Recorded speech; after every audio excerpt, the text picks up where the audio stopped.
جن لوگوں نے حج کا احرام باندھا، حج کے ارکان ادا کیے، اللہ تبارک و تعالیٰ ان کے حج کو بھی مقبول فرمائے۔ رب تبارک و تعالیٰ کی بارگاہ میں دعا ہے کہ اللہ تبارک و تعالیٰ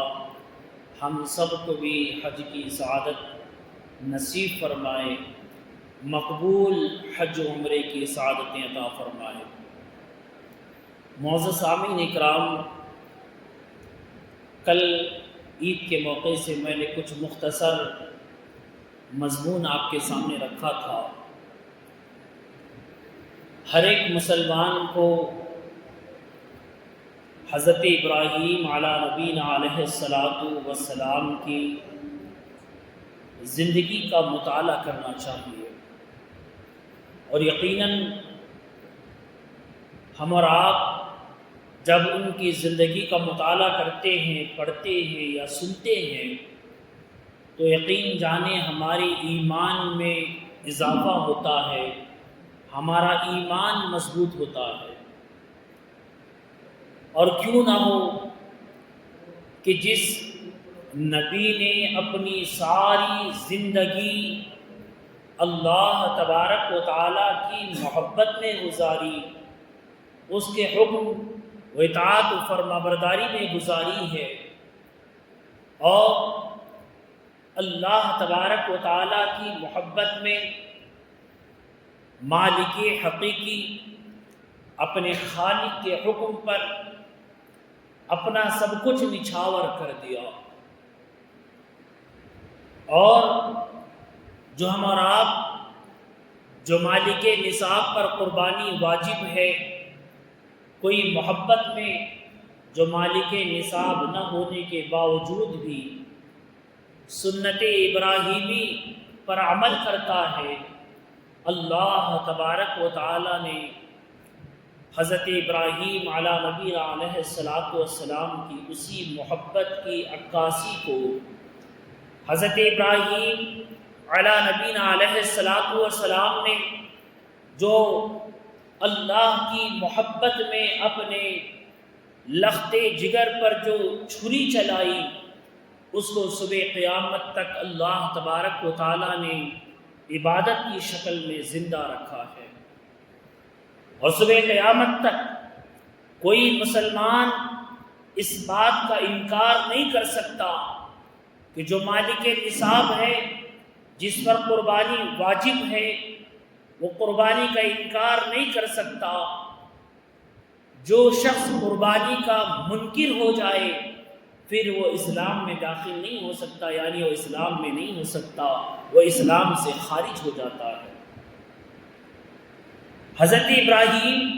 علی نبینا علیہ الصلاۃ والسلام کی ہمیں اور آپ کو جو ان کی زندگی ہے، ایک بہترین ہماری اس دنیاوی زندگی گزارنے کے لیے مثال ہے۔ چاہے ہمارے سامنے پوری دنیا کافر بن کر کے کھڑی رہے اور ہم اہل ایمان ہیں، تو اپنے ایمان کی مضبوطی کے ساتھ کھڑے رہنے کا ہمیں اور آپ کو حوصلہ ملتا ہے حضرت ابراہیم علی نبینا علیہ الصلاۃ والسلام کی زندگی مبارکہ سے۔ بارہا آپ نے یہ سنا ہوگا کہ حضرت ابراہیم علی نبینا علیہ الصلاۃ والسلام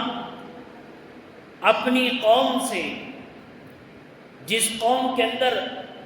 بت کی عبادت کی جاتی تھی، پوجا کی جاتی تھی، اپنی قوم سے کہا کرتے تھے تم ان بتوں کی پوجا کیوں کرتے ہو جو نہ خود اپنے آپ کے لیے کوئی نفع پہنچا سکتے ہیں، نہ اپنے آپ کو بچا سکتے ہیں، نہ اپنے آپ کے لیے کوئی نفع اور نقصان کی سمجھ ان میں ہے، تو وہ عبادت کے کیسے لائق ہو سکتے ہیں؟ تم اپنے ہاتھوں سے ان کو تراشتے ہو، تم اپنے ہاتھوں سے ان کو بناتے ہو، تم ہی ان کو چہرہ دیتے ہو، ہاتھ پاؤں دیتے ہو، تو کیسے عبادت کے لائق ہو سکتے ہیں؟ وَإِذْ قَالَ إِبْرَاهِيمُ رَبِّ اجْعَلْ هَٰذَا الْبَلَدَ آمِنًا وَاجْنُبْنِي وَبَنِيَّ أَن نَّعْبُدَ الْأَصْنَامَ۔ جو شکلیں بنا کر کے عبادت کی جاتی تھی۔ حضرت ابراہیم علیہ نبینا علیہ الصلوۃ والسلام ان سے کہا کرتے تھے یہ تو عبادت کے لائق نہیں ہے۔ حضرت ابراہیم نے اس قوم کو بتانے کے لیے تنہا جہاں پر آپ کا ساتھی کوئی نہیں ہے، آپ ایک میلے کے وقت میں حضرت ابراہیم علیہ نبینا علیہ الصلوۃ والسلام جب سارے گاؤں کے لوگ میلے میں چلے جاتے ہیں تو آپ ان تمام جو بڑے بڑے بت رکھے ہوئے تھے وہاں پر جا کر کے کسی کا ہاتھ توڑ دیتے ہیں، کسی کا پیر توڑ دیتے ہیں، کسی کو کچھ نقصان پہنچا کر کے ہتھوڑا اٹھا کر کے حضرت ابراہیم علیہ نبینا علیہ الصلوۃ والسلام بڑے بت کے کاندھے پر رکھ دیتے ہیں۔ واقعہ تو آپ نے سنا ہوگا مگر تفصیل مجھے یہاں بتانے کی ضرورت نہیں ہے، مگر آپ نے تنہا وہ ہمت دکھائی، تنہا آپ نے لوگوں کو یہ بات سمجھانے کی کوشش کی کہ دیکھو تمہارے یہ بت آپس میں لڑ گئے، تمہارے یہ بت آپس میں بھڑ گئے، کسی نے کسی کی ٹانگ توڑ دی، کسی نے کسی کے چہرے کو توڑ دیا، کسی نے کسی کے پیر کو توڑ دیا ہے۔ لوگ اپنی زبان سے خود کہنے پر مجبور ہو گئے۔ جب یہ سارا معاملہ بادشاہ کے سامنے پہنچا اور ہر ایک نے اپنی اپنی طرف سے حضرت ابراہیم علیہ نبینا علیہ الصلوۃ والسلام کو ٹارگٹ کیا تو حضرت ابراہیم علیہ نبینا علیہ الصلوۃ والسلام جس بات کو لوگوں تک پہنچانا چاہتے تھے لوگ اپنی زبان سے کہنے لگ گئے کہ یہ آپس میں کیسے لڑ سکتے ہیں، یہ آپس میں ایک دوسرے کو کیسے مار سکتے ہیں، یہ کوئی کسی کا پیر نہیں توڑ سکتے، یہ کسی کو کوئی نقصان نہیں پہنچا سکتے۔ حضرت ابراہیم علیہ نبینا علیہ الصلوۃ والسلام یہی بات اپنی قوم کو بتانا چاہتے تھے مگر اس کے باوجود قوم اس بات کو نہیں مان رہی تھی۔ انسان عقلی اعتبار سے جب اندھا ہو جاتا ہے تو اس کی عقل پر پردہ جب پڑ جاتا ہے تو ہزاروں مثالیں اس کے سامنے آ جائے، ہزاروں راستے اس کے سامنے روشن ہو جائے تب بھی وہ قبول نہیں کرتے ہیں۔ حضرت ابراہیم تمام باتوں کو دیکھ کر کے کہتے کہ دیکھو ہو سکتا ہے یہ جو سب سے بڑا بت ہے اسی نے تمہارے چھوٹے چھوٹے خداؤں کو نقصان پہنچایا ہوگا، مگر لوگ کہنے پر مجبور ہو گئے یہ کسی کو نقصان نہیں پہنچا سکتے۔ حضرت ابراہیم نے کہا یہی تو میں کہہ رہا ہوں، یہ نہ خود اپنی حفاظت کر سکتے ہیں، نہ تمہیں نفع پہنچا سکتے ہیں، نہ نقصان پہنچا سکتے ہیں، ان کے اندر کوئی قدرت نہیں ہے، لہذا یہ تمہارا خدا نہیں ہو سکتا۔ خدا تو وہ ہے جس نے آسمان کو پیدا کیا، جس نے زمین کو پیدا کیا، جس نے سورج کو پیدا کیا، جس نے چاند کو پیدا کیا، غرض ہے کہ ساری کائنات کو جس نے پیدا کیا وہی خدا ہے، وہی رب العالمین ہے، وہی خالق ہے، وہی مالک ہے، اسی کی ہمیں عبادت کرنی ہے۔ حضرت ابراہیم علیہ نبینا علیہ الصلوۃ والسلام نے جب یہ پیغام لوگوں کو پہنچایا تو پیغام تو قبول کرنا درکنار رہا، آپ کو ایک بڑی آگ میں ڈالا گیا۔ حضرت ابراہیم علیہ نبینا علیہ الصلوۃ والسلام کی زندگی ہمیں اور آپ کو بہت سبق بھی دیتی ہے، صبر و تحمل بھی سکھاتی ہے، ہمت اور اللہ تبارک و تعالیٰ کی محبت کی طرف بڑھنے کا درس دیتی ہے۔ معزز سامعین اکرام، آگ سامنے جل رہی ہے، کتابوں میں تاریخوں میں ہم یہ پڑھتے ہیں، آپ سنتے ہوں گے کہ ایسی آگ جلائی گئی، صبح قیامت تک کبھی ایسی آگ نہیں جلائی جائے گی۔ اس آگ میں حضرت ابراہیم علیہ نبینا علیہ الصلوۃ والسلام کو ڈالنا تھا، مگر حال یہ تھا کوئی اس آگ کے قریب جاتا تو بھی جھلس جاتا، کوئی پرندہ اس آگ کے اوپر سے نہیں گزر سکتا تھا، اگر گزرتا تو آگ میں جل کر کے گر جاتا تھا۔ یہاں تک کہ شیطان نے مشورہ دیا کہ تم ایک جھگی بناؤ، یعنی ایک ایسی گاڑی بناؤ کہ حضرت ابراہیم کو اس میں بٹھا کر کے جھولے کی طرح دور سے تم اس کو آگ میں ان کو پھینک سکو۔ اللہ اکبر! معزز سامعین اکرام، حضرت ابراہیم علیہ نبینا علیہ الصلوۃ والسلام کی زندگی سے اللہ تبارک و تعالیٰ کی محبت کا درس ملتا ہے، اللہ تبارک و تعالیٰ کی محبت کا سبق ملتا ہے۔ جب بندہ اللہ کا ہو جائے تو پھر اس بندے کو کسی اور کی حاجت نہیں ہوتی ہے، اس بندے کو کسی اور کی ضرورت نہیں ہوتی ہے۔ اس کا ایمان جب کامل ہو جائے، اس کا ایمان مکمل ہو جائے تو ہمیں اور آپ کو حضرت ابراہیم علیہ نبینا علیہ الصلوۃ والسلام کے زندگی سے یہ سبق ملتا ہے۔ جب حضرت ابراہیم علیہ نبینا علیہ الصلوۃ والسلام کو آگ میں ڈالا جانے لگا، اللہ اکبر، حضرت جبریل حاضر ہوتے ہیں اور کہتے ہیں کہ اللہ کے نبی، اگر آپ کچھ فرما دیں تو میں اللہ تبارک و تعالیٰ سے جا کر کے بتا دوں۔ میں آپ کو حاصل کلام بتا رہا ہوں، واقعہ بہت تفصیل والا ہے، بہت اس میں بہت اہم باتیں ہیں، بہت اسرار اور بہت ہی معرفت کی باتیں ہیں، مگر میرے اور آپ کے سمجھنے کے لیے میں موٹے انداز میں آپ کو بات بتاتا چلوں۔ حضرت ابراہیم نے پوچھا کہ بتاؤ، مجھے جو آگ میں ڈالا جا رہا ہے کیا میرے رب کو معلوم نہیں ہے؟ اللہ اکبر۔ حضرت ابراہیم کے سامنے حضرت جبریل حاضر ہیں۔ اگر آپ کہتے کہ اے جبریل کہو اللہ سے جا کر کے کہ مجھے اس آگ سے بچا لیا جائے، تو آپ کو لمحے بھر میں آگ سے بچا لیا جاتا۔ آپ کچھ اور بھی کہتے تو آپ کی اس دعا کو سن لیا جاتا، فوراً آپ کی دعا کو قبولیت حاصل ہو جاتی، مگر آپ نے کہا کیا میرا رب نہیں جانتا کہ مجھے آگ میں ڈالا جا رہا ہے؟ تو حضرت جبریل کہتے ہیں یقیناً اللہ جانتا ہے، کیا اس کی مرضی اس میں شامل نہیں ہے؟ حضرت جبریل کہتے ہیں ہاں یقیناً اس کی مرضی شامل حال ہے۔ تو حضرت ابراہیم کہتے ہیں جب میرے رب کی مرضی اسی میں ہے تو میں اپنے رب کی مرضی پر راضی ہوں۔ اللہ آج ہم اور آپ کہاں کھڑے ہیں؟ یقیناً ہم اپنے آپ کو ایمان والا سمجھتے ہیں، کبھی ہم اپنے ایمان کو ایک پلڑے میں رکھ کر کے اندازہ لگائیں کہ ہمارا ایمان ہے کہاں اور ہم ایمان کے کس کگار پر کھڑے ہیں۔ آج ہمارا عالم یہ ہے کہ ہم بھر پیٹ اپنے من مرضی کے مطابق جو چاہیں کھا لیں، اور ایک وقت میں ہمیں کھانا کم پڑ جائے تو ہم وہ قوم ہو گئے ہیں، آج ہم وہ شخصیت ہو گئے ہیں کہ ہم اللہ کے بارگاہ میں شکوہ شکایت کرنے والے بن جاتے ہیں۔ ہم اللہ کے بارگاہ میں اپنی تکالیفوں اور پریشانیوں کو لے کر کے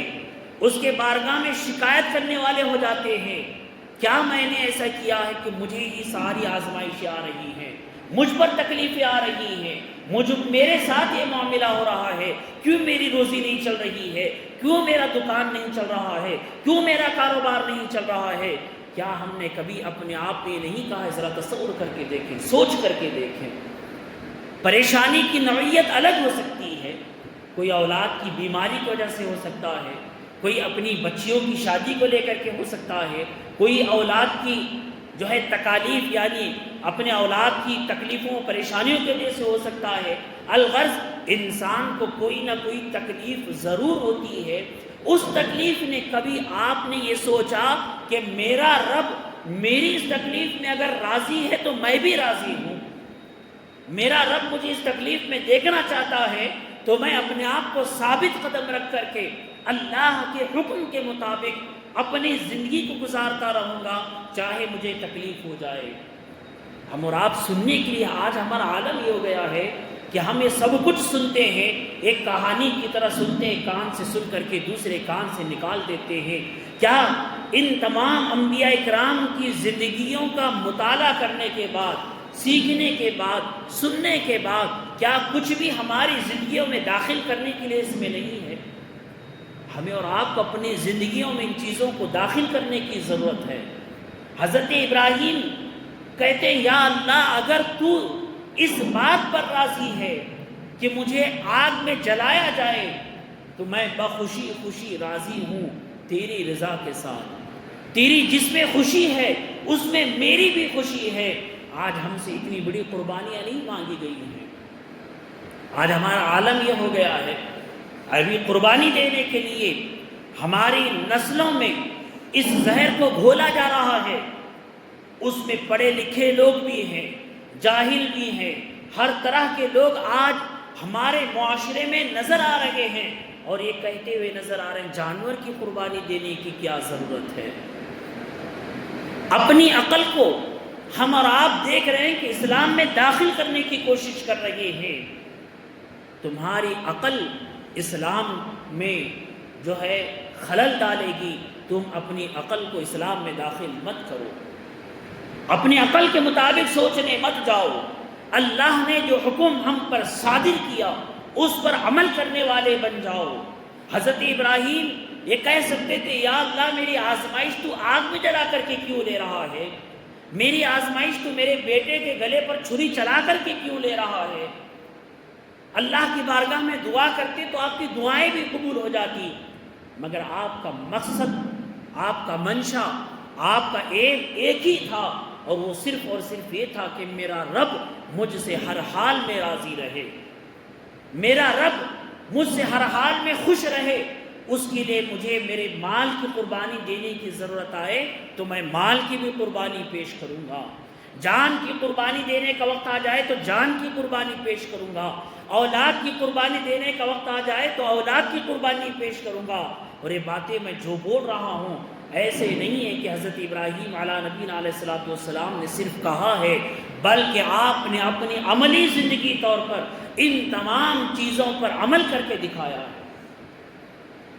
جب آپ نے حضرت جبریل سے کہا کہ اللہ تبارک و تعالیٰ کی رضا اس میں ہے کہ مجھے آگ میں ڈال دیا جائے تو میں اس پر راضی ہوں، اللہ اکبر، اللہ تبارک و تعالیٰ نے فرمایا قلنا یا نار کونی بردا وسلاما علی ابراہیم۔ وہ آگ جس کے اوپر سے پرندہ بھی گزرتا تو جل کر کے خاک ہو جاتا، وہ آگ جس کے آگے سامنے بھی قریب کوئی اگر جاتا تو وہ جھلس جاتا۔ جب حضرت ابراہیم کو اس آگ میں پھینکا گیا تو اللہ نے فرمایا اے آگ ابراہیم پر گلزار بن جا، ابراہیم پر ٹھنڈی ہو جا۔ حضرت ابراہیم اس آگ میں کم و بیش 40 دن کا ذکر آتا ہے، آپ نے اس آگ میں 40 دن گزارے۔ آپ سے پوچھا گیا کہ آپ کی زندگی کے سب سے بہترین اوقات، آپ کی زندگی کا سب سے بہترین، سب سے اچھا، سب سے خوبصورت لمحہ کون سا تھا؟ تو آپ فرماتے ہیں وہ جس وقت مجھ کو آگ میں ڈالا گیا اس وقت میں اور صرف میرا رب تھا، اس کے علاوہ کوئی شے نہیں تھی، کوئی اور تعلق نہیں تھا، کیونکہ میں اور صرف میرا رب تھا۔ جو کچھ کلام تھا، جو کچھ مجھے کرنا تھا، جو کچھ باتیں کرنی تھی میں اپنے رب سے کرتا، کیونکہ وہاں پر کوئی اور تصور نہیں تھا۔ آج کچھ کم پڑھے لکھے لوگ سمجھیں یا بیوقوف کہوں یا حماقت والے کہوں، سمجھ میں نہیں آتا ہے، ہمارے اپنے اندر اپنے آپ کو اہل علم بھی کہتے ہیں اور اولیاء اللہ پر لعن طعن کرتے ہیں۔ یقین جانیں جو انسان جس مقام کو پہنچتا ہے اس مقام پر پہنچنے کے بعد ہی اس کے اندر وہ سمجھ آتی ہے۔ یہ صرف پڑھنے والے، پڑھ کر کے اولیاء اکرام پر لعن طعن کرنے والے، اللہ اس کے رسول کے ساتھ جو تعلق ہوتے ہیں، اللہ کے اپنے ایک نیک بندے کے ساتھ جو تعلق ہوتا ہے، وہ ہر کسی کے سمجھ میں نہیں آ سکتا۔ آج ہم جب کہتے ہیں کہ اولیاء اللہ نے رات کے عشاء کے وضو سے فجر کی نماز ادا کی تو ان عقل کے اندھوں کو تعجب ہوتا ہے کہ ساری رات کیسے وضو میں کیسے رہے۔ اس کو وضو کی فکر لگی ہوئی ہے، کیونکہ یہ 1-2 گھنٹے اپنے وضو کو نہیں سنبھال سکتا، اس کی اوقات نہیں ہے کہ اپنے وضو کو کنٹرول میں رکھ سکے، اور اپنے ہی طرح اللہ کے نیک بندوں کو بھی سمجھتا ہے۔ ہمیں میں سے کچھ ایسے لوگ ہوتے ہیں جو 2-3 گھنٹے وضو کو سنبھالتے ہیں تو کوئی 4 گھنٹے سنبھالتا ہے، کوئی 6 گھنٹے سنبھالتا ہے، تو کوئی 1 گھنٹہ سنبھالنے والا یہ قیاس کرے کہ وہ بغیر وضو کے سامنے والا 6 گھنٹے سے بیٹھا ہے، وہ بغیر وضو کے ہی بیٹھتا ہے، اس کو بیوقوف کہا جائے گا۔ آپ مکہ مکرمہ میں چلے جائیں مدینہ مبارکہ میں چلے جائیں، لوگ جگہ پکڑنے کے لیے جو حج کے لیے گئے ہیں ان سے آپ پوچھیں، آنے کے بعد لوگ رات بھر بیٹھے رہتے ہیں عید کی نماز کے لیے، روز عشاء کے بعد رات کے 12 بجے سے جگہ پکڑ کر کے بیٹھتے ہیں، فجر کی نماز ہو جاتی ہے، فجر کی نماز کے آدھے گھنٹے بعد عشاء عید کی نماز ہوتی ہے۔ جو شخص آدھا گھنٹہ وضو نہیں روک سکتا، اگر وہ یہ کہے کہ سارے لوگ بے وضو ہو کر کے عید کی نماز ادا کر رہے ہیں تو اس کو بیوقوف کہا جائے گا۔ تو آج حالت ایسی ہو گئی ہے، اس کو آتا جاتا کچھ نہیں ہے، کچھ اردو میں پڑھ کر کے، کچھ نیٹ میں پڑھ کر کے اولیاء کرام کی زندگی کو سمجھنا چاہتے ہیں، انبیاء کرام کی زندگیوں کو سمجھنا چاہتے ہیں۔ یہ خود اپنے آپ کو نہیں سمجھ سکا تو اولیاء اللہ کو کیا سمجھے گا؟ اولیاء اللہ کو کیا سمجھے گا جب انبیاء کرام کو وہ سمجھ نہیں سکتا ہے؟ تو معزز سامعین کرام، یہ باتیں انسان کی سمجھنے کے لیے ضروری ہے کہ انسان عبادت کے اس موقع، اس مقام پر پہنچے جہاں پر اولیاء اللہ پہنچتے ہیں، انبیاء کرام پہنچتے ہیں۔ جب وہ عبادت کے اس مقام پر پہنچتا ہے تب جا کر کے اس کو معلوم ہوتا ہے کہ ہاں یہ عبادت کا مقام ہے۔ جو کوئی جس شے سے محبت کرتا ہے، وقت مجھے اجازت نہیں دے رہا، میں چھوٹی سی مثال دے کر کے اپنی گفتگو کو آج یہیں پر ختم کرتا ہوں۔ جو انسان جس شے سے محبت کرتا ہے، جس چیز سے محبت کرتا ہے، جس کام سے محبت کرتا ہے، اگر کوئی انسان مال سے محبت کرتا ہے، پیسے سے محبت کرتا ہے تو اس کو پیسہ گننے کے لیے بٹھا دیں تو صبح تک گنتا رہے گا۔ ایسے واقعات بہت سارے ہیں، مثال دوں گا تو بہت وقت لگے گا۔ کوئی انسان فلمیں ڈرامے دیکھنے کا شوقین ہے تو اس کو رات میں بٹھائیے فجر تک دیکھتا رہے گا۔ کوئی انسان رات میں اپنا کام کرنے والا ہوتا ہے، آج کل بہت سارے نوجوان ہوم فار ورک کرتے ہیں، یعنی گھر میں بیٹھ کر کے کام کرتے ہیں۔ جب ہم سے پوچھتے ہیں کہ کب سے کب تک تمہاری ڈیوٹی ہوتی ہے، نہیں رات کے 8 بجے سے لے کر کے صبح کے 8 بجے تک، میں تو رات بھر سونے والا انسان ہوں۔ اگر میں اس سے کہوں کہ کیوں جھوٹ بولتے ہو کہ تم ساری رات جو ہے اپنا کام کر رہے ہو، تم ہو سکتا ہے تمہارا نیٹ چالو کر کے، تمہارے کمپیوٹر چالو کر کے تم سو جاتے ہوگے، تو وہ کہے گا آپ بیوقوف ہیں، کیونکہ میرا کام مجھ کو کرنا رہتا ہے، میں سو نہیں سکتا ہے۔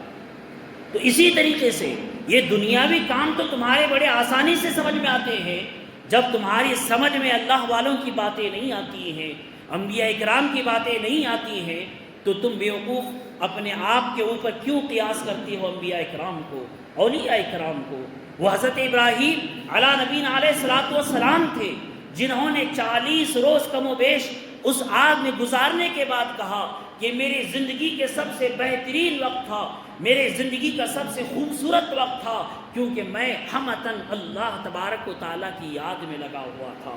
جب بندہ اللہ سے محبت کرتا ہے، اس رب کی محبت میں لگ جاتا ہے، تو پھر اسے کسی اور کا تصور نہیں آتا، کسی اور شے کا خیال نہیں آتا ہے۔ اللہ تبارک و تعالیٰ مجھے اور آپ کو ان باتوں کو سمجھنے کی توفیق عطا فرمائے۔ اللہ تبارک و تعالیٰ ہمیں بھی انبیاء اکرام کی جو اللہ سے محبت تھی اس کا ایک قطرہ ہمارے دلوں میں بھی عطا فرمائے، تاکہ ہمارا ایمان مضبوط ہو جائے۔ کہیں کچھ کمی بیشی میرے کہنے اور بتانے میں ہے تو اللہ تبارک و تعالیٰ معاف فرمائے۔ وآخر دعوانا الحمدللہ رب العالمین۔ جو